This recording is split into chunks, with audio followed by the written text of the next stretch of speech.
दोस्तों, किसी व्यूअर ने मुझे पूछा था कि क्या डू डज डिड सिर्फ टेंसेस में ही आते हैं। तो दोस्तों, आज मैं थोड़ा डू डज डिड का उपयोग कहाँ किया जाता है वो मैं आपको बताता हूँ। टेंसेस में तो आती ही, जैसे सिंपल प्रेजेंट टेंस और सिंपल पास्ट टेंस का जब हमें इंट्रोगेटिव या निगेटिव करना हो वहां पे तो डू डज डिड आता ही है।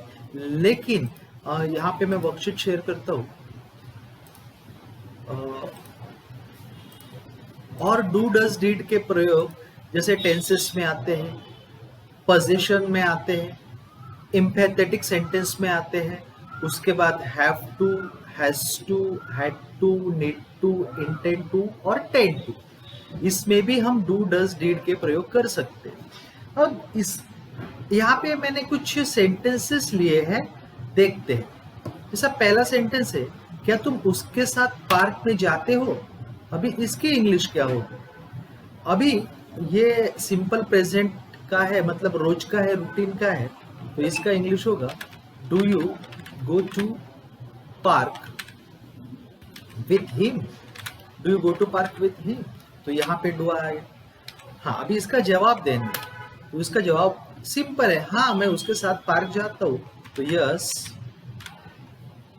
यहाँ पे मैं रेड कर दूँ, yes I go to the park, I go to the park with him.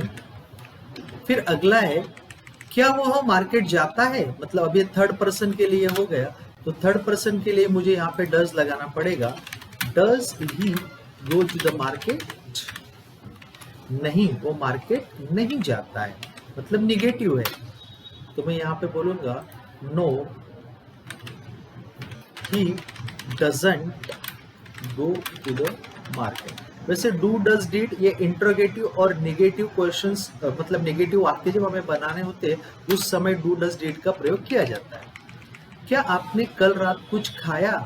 अब ये पास्ट हो गया, तो पास्ट हो गया तो मुझे डिड का यूज करना पड़ेगा। Did you have something last night. नहीं, मैंने कुछ नहीं खाया, तो यहाँ पे मुझे यूज करना पड़ेगा no I didn't have anything last night. I didn't have anything last night. अभी चूंकि पास्ट का है इसके लिए मैंने did यूज किया और did के बाद फर्स्ट फॉर्म आ रहा है। क्या कल तुम बैंक में नहीं गए, मतलब ये इंट्रोगेटिव भी है और निगेटिव भी है, तो मुझे यहाँ पे did के साथ नॉट लगा के didn't का प्रयोग करना पड़ेगा। Didn't you go to the bank yesterday? हाँ, मैं कल बैंक गया था। अभी ये पॉजिटिव है तो यहाँ पे डीड की कोई गुंजाइश है नहीं, यहाँ पे सीधा सेकंड फॉर्म में यूज करेंगे। तो yes I went to the bank. हाँ, मैं बैंक गया था। क्या आपको खाना बनाना है। अभी देखो, ये बनाना है ना है में हमें हैव टू की फीलिंग्स आती है, और हैव टू के साथ अगर मुझे प्रश्न बनाना है, प्रश्न करना है, तो मैं डू का प्रयोग करूंगा। क्या आपको खाना बनाना है, तो do you have to cook food. हाँ, मुझे खाना बनाना है। Yes,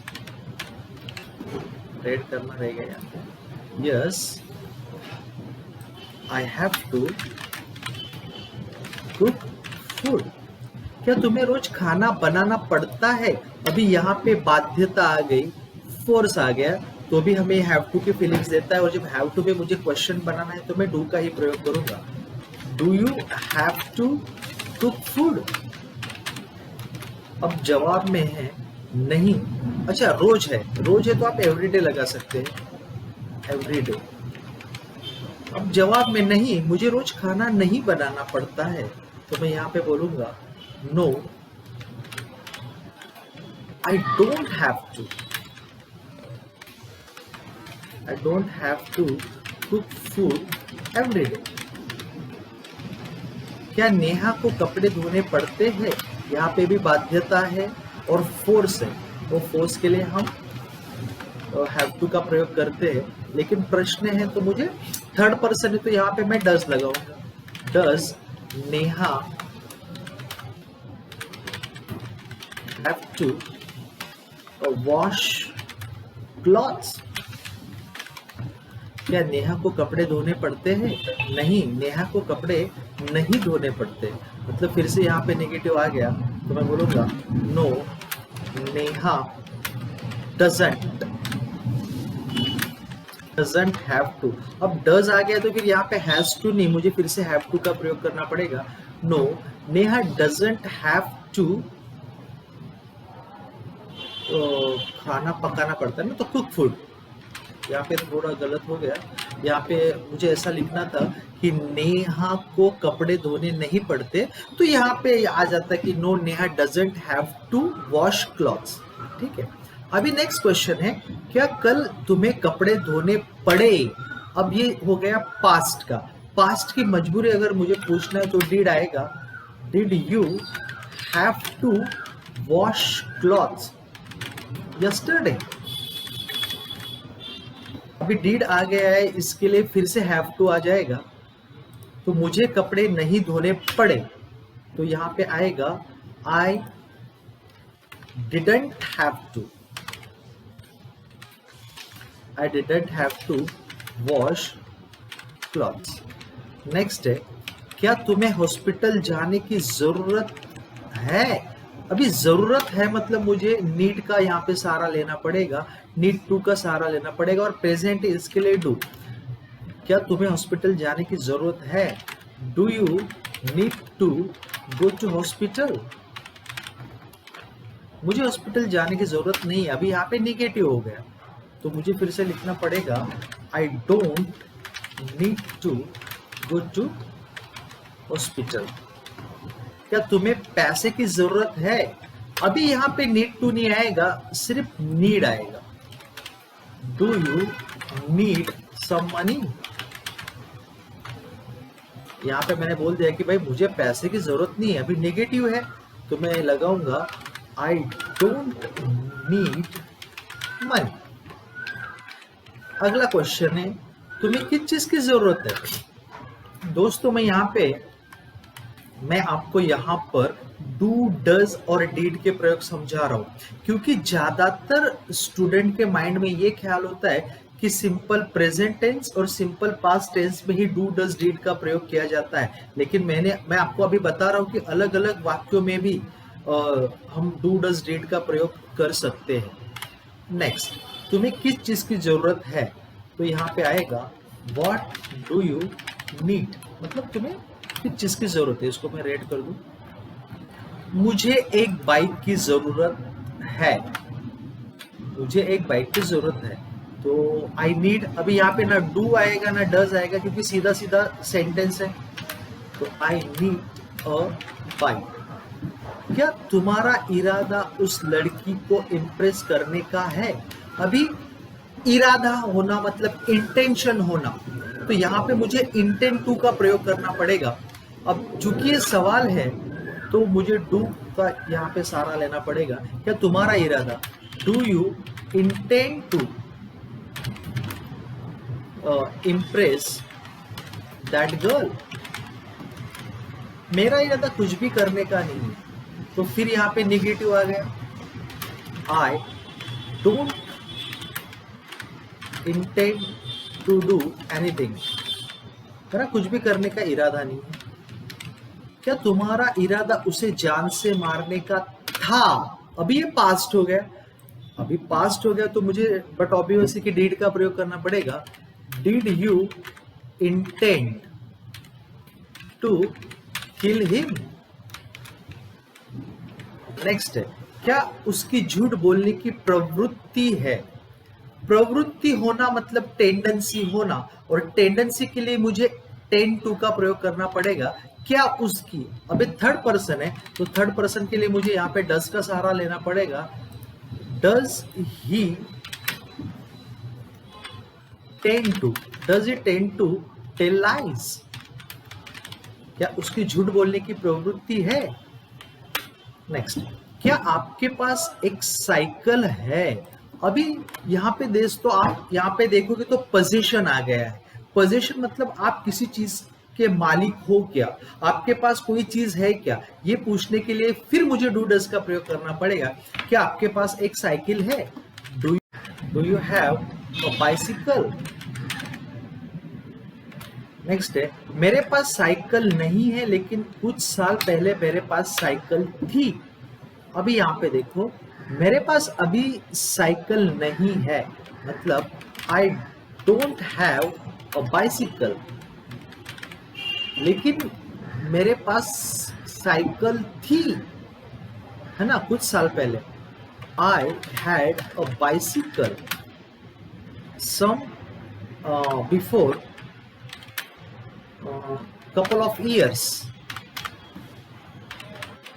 before couple of years। यहाँ पे मैं कॉमा दे दूँ मेरे पास। ओके, नेक्स्ट, क्या उसके पास एक मोबाइल है? अभी ये थर्ड पर्सन है, तो थर्ड पर्सन के लिए मुझे डज लगाना पड़ेगा। Does he have a mobile? अभी यहाँ पे हैज नहीं आएगा क्योंकि डज आ गया है, तो डज आ गया तो मुझे यहाँ पे फिर से हैव का प्रयोग करना पड़ेगा। ओके, अभी ये है एम्पैथेटिक सेंटेंसेस। एम्पैथेटिक सेंटेंसेस मतलब अगर मुझे फोर्स करना है किसी चीज का, तो उस समय भी हम इस तरीके के सेंटेंसेस बोलते हैं, जैसे कि मैं तुमसे प्यार करता तो हूँ। अभी यहाँ पे दोस्तों आएगा आई डू लव यू।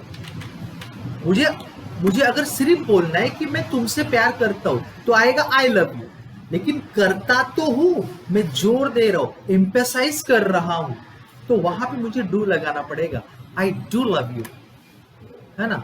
वह मार्केट जाती तो है, अगर मुझे सिर्फ बोलना है कि वह मार्केट जाती है तो आता शी गोज टू मार्केट, लेकिन मुझे बोलना है वो मार्केट जाती तो है, मतलब मैं थोड़ा यहाँ पे फोर्स कर रहा हूँ, जोर दे रहा हूँ, एम्फेसाइज कर रहा हूँ, तो शी डज। अभी डज आ गया तो यहाँ पे गोज नहीं आएगा, सिर्फ गो आएगा। She does go to market. कल मैं बैंक गया तो था। अभी अगर मुझे सिर्फ इतना बोलना है कि कल मैं बैंक गया था तो आएगा I went to bank yesterday, लेकिन मुझे बोलना है कि मैं बैंक गया तो था, तो आई डिड, और डिड आ गया तो फिर वेंट नहीं आएगा, फिर से गो आ जाएगा। I did go to bank yesterday. Next है, आपके पास मेरा नंबर है तो सही। अभी यहाँ पे अगर मुझे बोलना है कि आपके पास मेरा नंबर है तो यू हैव माई नंबर, लेकिन आपके पास मेरा नंबर है तो सही, तो मुझे यहाँ पे डू लगाना पड़ेगा। I do have my number, you do have my number, है ना। उसके पास पैसे है तो यहाँ पर अगर सिर्फ मुझे इतना बोलना होता कि उसके पास पैसे, तो ही हैज मनी, लेकिन उसके पास पैसे है तो मुझे थोड़ा जोर देना है, भार देना है, तो ही डज हैव मनी। अभी डज आ गया तो इसके लिए हैज का फिर से हैव आ जाएगा। नेक्स्ट, मेरे पास पैसे थे तो दोस्तों यहाँ पर मेरे पास आई आएगा। I did have money. मेरे पास पैसे थे, सिर्फ इतना बोलना होगा तो मैं बोलूंगा आई हैड मनी, लेकिन मेरे पास पैसे थे तो I did have money. Next है, मेरे घर जरूर आना। अगर मुझे सिर्फ इतना बोलना है कि मेरे घर आना, तो आप बोलोगे कम टू माई होम, लेकिन जरूर आना तो आपको बोलना पड़ेगा do come to my home. ठीक है, जैसे अमिताभ, अगर आपने कौन बनेगा करोड़पति देखा होगा तो अमिताभ जी बोलते हैं do take care of your self,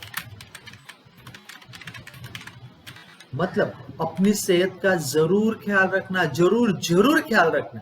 सिर्फ take care of yourself मतलब अपना ख्याल रखो, और do take care of yourself मतलब अपना ख्याल जरूर रखो। ठीक है, तो दोस्तों जहां तक मुझे पता है, यहाँ जो भी मैंने आपके साथ शेयर किया, इन सभी के साथ आपको डू डज डिड का प्रयोग किया जाता है। अब इसके अलावा अगर कहीं आपने देखा हो तो आप मुझे कमेंट करना, फिर मैं आपको वो भी एक्सप्लेन करूंगा। थैंक यू दोस्तों।